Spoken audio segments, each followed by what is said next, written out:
O funcionamento do medidor de vazão eletromagnético se resume à aplicação da lei de Faraday sobre um fluido que seja condutor. A lei de Faraday diz que, quando ocorre a movimentação de um condutor através de um campo magnético, uma tensão é induzida no condutor em questão. Se o condutor se movimenta em direção perpendicular ao campo magnético, a tensão induzida será perpendicular ao condutor e ao campo.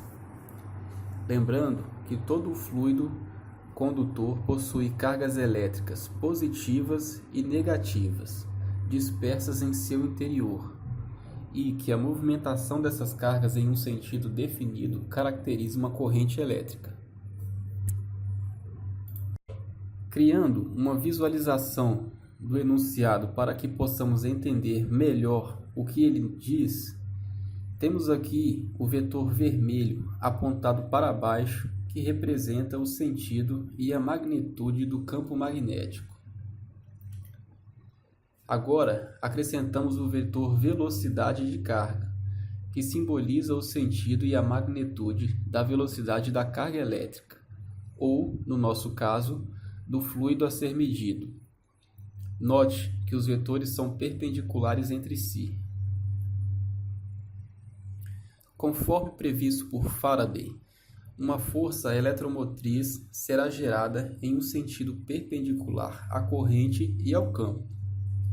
Agora vamos olhar o comportamento das partículas carregadas do fluido dentro da tubulação, para entendermos mais a fundo o funcionamento do medidor. Temos aqui o perfil de uma tubulação circular, que é o tipo de tubulação mais usado em indústrias onde esse medidor é empregado. Em cima e embaixo do segmento dessa tubulação, que corresponde ao aparelho medidor, temos um conjunto de bobinas e de propagadores de campo, cuja tarefa é gerar um campo magnético uniforme em toda a seção da tubulação. Nas laterais, temos voltímetros que serão responsáveis por medir a tensão que será gerada.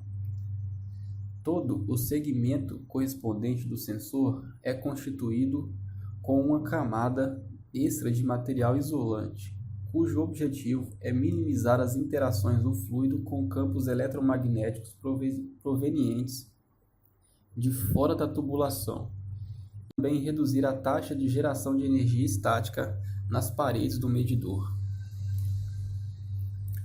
Para que possamos estabelecer um conceito mais claro desse funcionamento, devemos adotar sentidos e magnitudes unitárias em nosso modelo a fim de simplificar e agilizar o entendimento.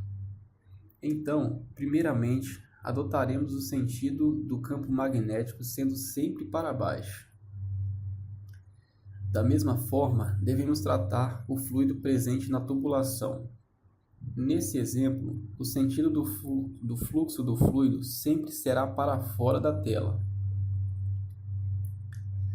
Analisando agora o comportamento das cargas elétricas dentro do tubo, temos que todas as cargas elétricas com cargas positivas serão deslocadas para um único lado do tubo devido à força eletromotriz gerada pelo movimento da carga ao longo do campo magnético. Da mesma forma, todas as cargas elétricas negativas serão deslocadas para o lado oposto ao lado onde estão as cargas positivas. Nesse momento, cada medidor de tensão irá medir uma tensão semelhante em módulo, porém, uma será negativa e a outra será positiva.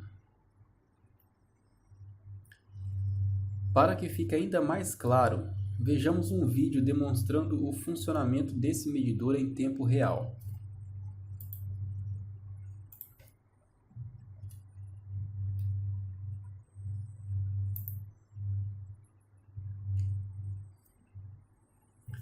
Note que aqui temos as bobinas e os propagadores.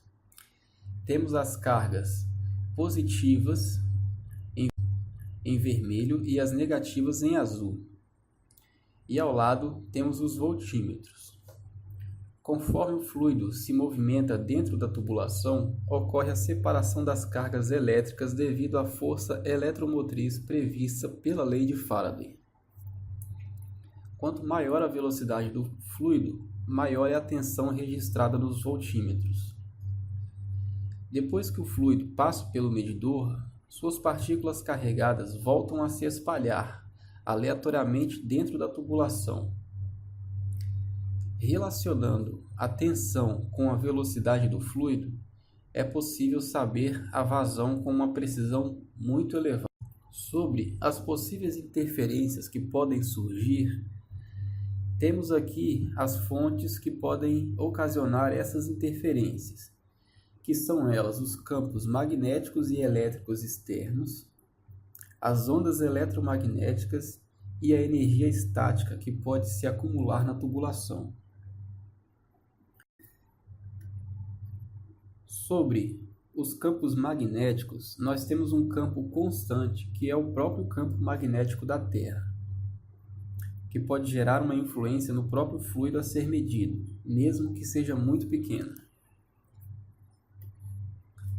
Podemos ter também ondas eletromagnéticas oriundas de estações de rádio, torres de televisão e de celular e redes Wi-Fi próximas. Dependendo do ângulo e da intensidade, tais ondas podem provocar pequenas flutuações irregulares nos sensores de tensão, mas essas também são de uma grandeza muito pequena. Além disso, fios de alta tensão que estiverem próximos ao sensor irão gerar uma interferência proporcional à distância. Quanto mais próximo, maior a interferência no comportamento do fluido. Por fim, o fator que gera mais interferência na medição é a energia estática que se acumula nas paredes do medidor. Essas cargas acumuladas fazem com que o medidor informe uma vazão muito superior à realizada. Tais erros tornariam inviáveis a utilização desse sensor. Pensando nesses problemas, a solução foi inverter o campo magnético em intervalos de tempo regulares, evitando que essas cargas se acumulem nas paredes internas do medidor e podendo gerar uma leitura por diferencial de valores e não por valor absoluto. Dessa forma, o circuito do sensor irá analisar somente a diferença de voltagem registrada e não o maior valor registrado. O computador então analisa essa diferença e calcula a velocidade do fluido a partir dela.